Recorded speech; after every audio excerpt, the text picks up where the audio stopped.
Salut, je m'appelle Thomas. J'ai 43 ans. J'habite à Munich avec ma femme et nos deux enfants adolescents.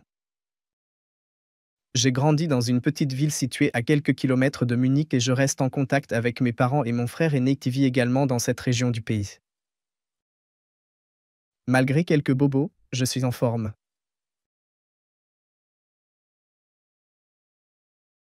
Il y a environ 2 ans, ma vie a changé radicalement.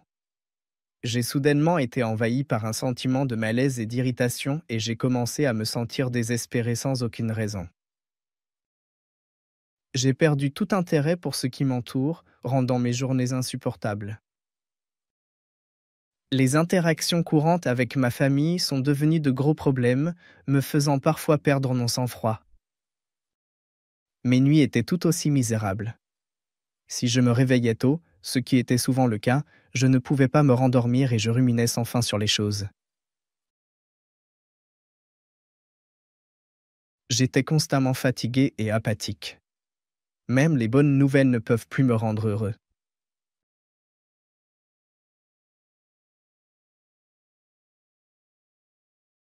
Finalement, ma femme m'a poussé à aller voir un médecin, ce que j'ai fait et j'ai découvert que j'étais déprimé.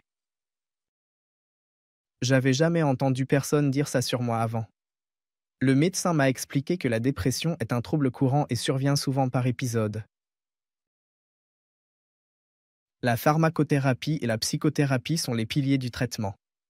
Malheureusement, ces thérapies prennent des semaines pour être efficaces. Parfois, ils ne fonctionnent pas du tout, comme dans mon cas. Malgré diverses stratégies de traitement conformes à la médication et à la psychothérapie, mes symptômes non seulement ne se sont pas améliorés, mais ils ont même empiré.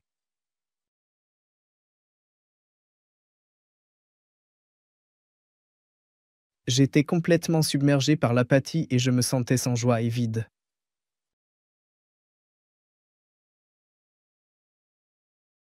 Depuis, la dépression me hantait comme un démon.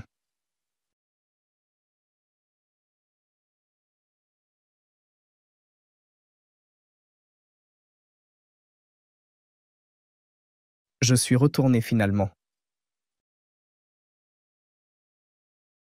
Quand il a réalisé à quel point ma situation était désespérée, il a suggéré d'envisager une nouvelle approche thérapeutique, évoquant pour la première fois l'électroconvulsivothérapie, également connue sous le nom de CT. Je connaissais pas ce traitement, j'ai demandé plus d'infos. Il a expliqué que le CT est une intervention médicale moderne, bien éprouvée et efficace. Cela se fait dans un cadre sécurisé et prend environ 15 minutes. Avec la collaboration d'un psychiatre et d'un anesthésiste, le patient reçoit un anesthésique à action courte et un relaxant musculaire. Pendant le sommeil, la tête est stimulée avec des impulsions électriques via des électrodes sur le cuir chevelu, provoquant une crise cérébrale généralisée. Le décontractant musculaire empêche la contraction des muscles. Après environ une minute, la crise se termine automatiquement. Quelques 5 minutes plus tard, le patient se réveille à nouveau et est ramené dans le service. Il prend son petit déjeuner puis participe aux activités avec les autres patients. Si la thérapie est appliquée plusieurs fois à intervalles de jours, elle conduit à une amélioration significative, voire à une régression complète des symptômes. Selon le médecin, bien que le CT fonctionne pour la plupart des patients, cela peut ne pas fonctionner pour tous comme tout autre traitement médical. Pour être honnête, j'ai été assez choqué et effrayé par ce que j'ai entendu à propos de la procédure, qui semblait également totalement paradoxale étant donné que, selon moi, la crise est un symptôme de maladie comme l'épilepsie et en aucun cas une thérapie. Cependant, le psychiatre a soutenu que dans le domaine de la médecine, des mesures apparemment nuisibles peuvent être curatives dans des conditions contrôlées. C'est vrai, par exemple, en cas de privation de sommeil ou de thérapie avec des poisons végétaux comme celui de la digitale. De même, si provoquées dans conditions contrôlées et sécurisées, crises généralisées peuvent avoir effet positif sur tissus cérébraux endommagés. On m'a également dit que l'amélioration clinique résulte de la crise et non des impulsions électriques qui la déclenchent. Et des études ont démontré que les crises généralisées entraînent des processus neurotrophiques avec des neurotransmetteurs et des hormones dans le cerveau, ce qui stimule la régénération des tissus nerveux. L'augmentation des cellules cérébrales et des synapses supplémentaires facilite ensuite les connexions neuronales. Résultat, les régions cérébrales touchées par la maladie sont rétablies et peuvent reprendre leurs fonctions. Cette récupération de structures et de fonctions assistées par ECT crée la base biologique de l'amélioration clinique du patient. Non seulement cela, la nouvelle perception positive, l'expérience et la cognition dépassent les pensées négatives pendant la dépression. Cette étape de guérison est importante. J'ai entendu dire que, pour assurer cette partie du traitement, les patients qui reçoivent une ECT ont besoin des mêmes thérapies en même temps, comme la psychothérapie, l'ergothérapie, le travail social et la pharmacothérapie, que les autres patients. Alors tout cela me semblait logique, mais j'étais quand même effrayé par les effets secondaires potentiels. Le psychiatre a soutenu que l'ECT est un traitement très sûr avec des effets secondaires plutôt bénins, ce qui ne veut bien sûr pas dire que la thérapie est totalement inoffensive. Il faut donc évaluer les conséquences négatives potentielles par rapport à l'inconfort de la maladie actuelle.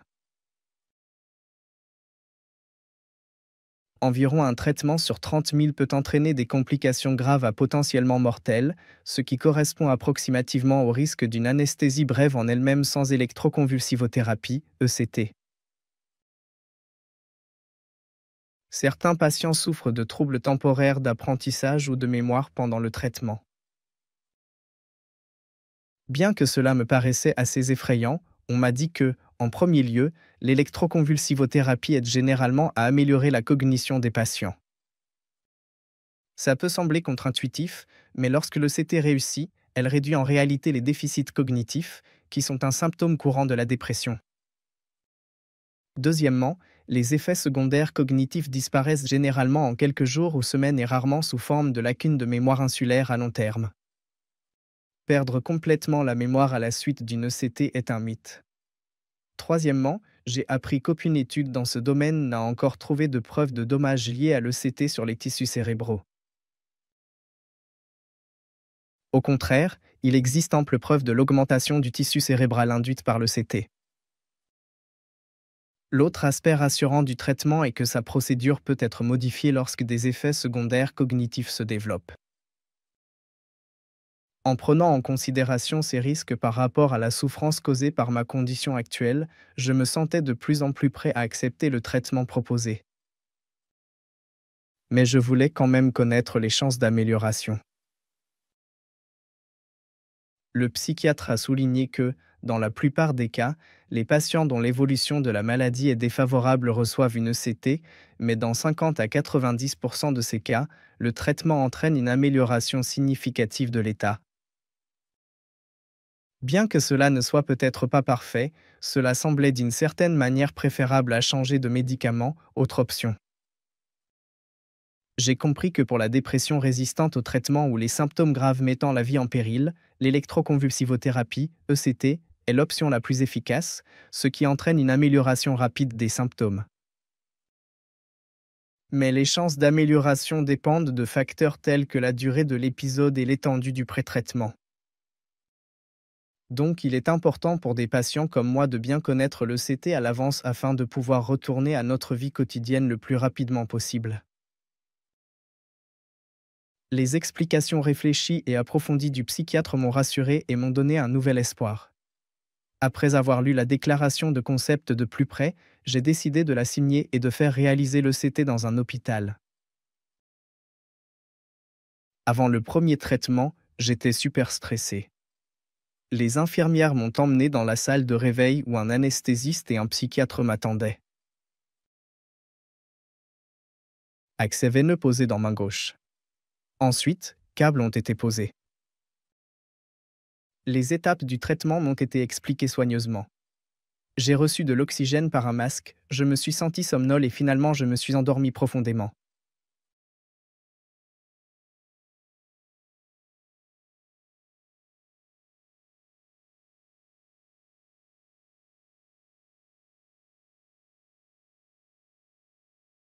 Au réveil, j'ai mis du temps à me remettre.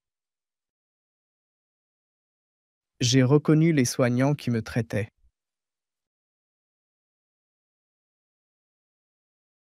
Après 20 minutes, on m'a ramené dans le service. J'avais aucune douleur ni gêne.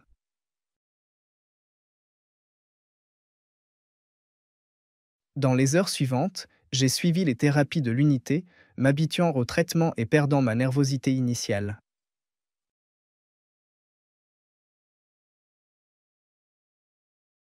Après 6 séances en 2 semaines, ma femme m'a demandé si quelque chose de positif s'était passé car elle m'avait vu sourire à nouveau après une longue période. Quelques jours plus tard, j'ai remarqué être heureux quand mes enfants m'ont rendu visite. Ça m'a redonné un nouvel espoir et du courage. Peu à peu, j'ai réussi à me concentrer sur des choses comme la nourriture, la musique ou les visites des membres de ma famille, ce qui a joué un rôle essentiel dans ma guérison. Quelques semaines plus tard, j'ai fait une visite à domicile d'essai pendant quelques heures. Là-bas, ça m'a rappelé les pensées négatives qui m'avaient initialement fait peur. Il m'a fallu quelques mois pour complètement surmonter cette sensation de peur. Après encore 3 semaines et un total de 11 séances de CT, j'ai été libéré avec une condition modifiée. J'ai eu de la chance de rentrer chez moi. Avant la sortie, on m'a prévenu d'une possible récidive des épisodes dépressifs. On m'a dit que les patients qui reçoivent une ECT ont généralement un historique de dépression plutôt grave en raison du traitement choisi, ce qui peut augmenter leur risque de rechute significativement. Les façons possibles de faire face à une telle éventualité sont la médication, la psychothérapie et l'ECT de maintenance. La dernière option est très efficace pour prévenir une rechute après l'arrêt soudain du traitement par ECT et éviter toute complication supplémentaire. Je trouvais cela logique et j'ai volontiers accepté l'option des traitements d'entretien, qui seraient progressivement espacés sur une période approximative de 6 mois. Ça fait presque 3 mois depuis ma sortie et je me sens enfin bien à nouveau. J'ai repris le travail progressivement et je suis reconnaissant envers mes collègues pour leur patience pendant ma longue absence. Je retrouve mes amis et suis heureux en entendant de bonnes nouvelles. Je profite de vacances avec ma merveilleuse famille. En résumé, je peux dire que les patients déprimés ne devraient pas abandonner même si les thérapies habituelles avec des médicaments et une psychothérapie échouent. Je suis satisfait d'avoir accepté le CT et je le recommanderai à d'autres patients dans des situations similaires. En même temps, je dois avouer que j'ai été extrêmement chanceux. Comme j'ai appris des autres patients de l'unité, le CT n'est en aucun cas un remède miracle et comme toute autre procédure médicale, peut échouer dans certains cas. J'ai également découvert, grâce à mes interactions avec d'autres patients à l'hôpital, que le CT peut également être utilisé pour d'autres maladies mentales graves telles que la schizophrénie et le trouble bipolaire. Un traitement médical moderne pour les troubles mentaux graves, le CT a grandement contribué à ma guérison de la dépression. Le traitement est scientifiquement reconnu, très efficace, et présente des effets secondaires plutôt bénins compte tenu de la gravité des troubles qu'il est utilisé pour traiter. Pour plus d'informations, demandez à votre psychiatre.